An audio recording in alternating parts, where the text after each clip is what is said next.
The reason why I am so passionate about dyslexia is because of being a dyslexic person myself.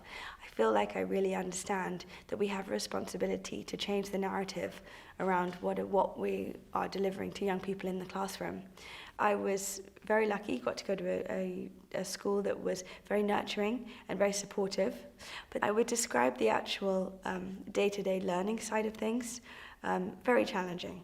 You know, I remember we had different coloured books to describe where your reading levels had got to.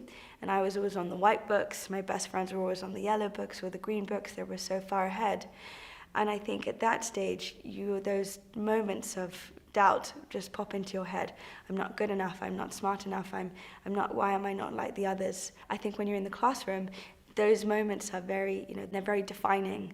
I think if I would say to my younger self, do not be defined by those moments that happen to you in that exam or that classroom, because they are lifelong learnings, they are lessons that you carry with you, and they build you up to be who you are. I think that education now, when you've got a lot of young people that are focusing on just getting things perfect for a test and absolutely not being able to have that moment of expression that comes from a study around lifelong learning, and actually what skills-based learning really looks like, we are going to get into ourselves in a very difficult situation. So I'm really excited with all the work that's going on now with a few different organizations across the world to really think through what is skills-based learning and what are the skills that young people need to be able to thrive in life. I think technology plays a really important role. Tech-enabled learning and what we can achieve with that, what we can do for multiple classrooms across the world, taking these centres of excellence and being able to connect people, being able to tell a very different story, delivering homework help and support and online tutoring. These are great assets and great tools for young people. So I really see the work that we're doing, raising awareness around dyslexia, as a true pillar to stand up the concept of reimagining education. Because so many young people now are going to be faced with some of the biggest moral and ethical decisions, you really want to make sure they have every tool for success.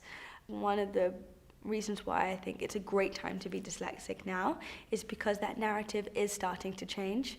I think employers are very aware that they do have to rely on a different set of skill sets. I'm very lucky I've been able to find a job that relies on my communication skills a lot more than it is me sitting behind a desk. A lot of my colleagues also have dyslexia because we work in a technology company that is always about looking things differently, and I think that's one of the strengths that we have as dyslexics, is to look at things differently and be a problem solver, find new ways to do things, be experimental, entrepreneurial. Dyslexia really does affect me day to day. It develops as you develop. It's part of you. It's part of how your brain develops. It is not something that is wrong with you.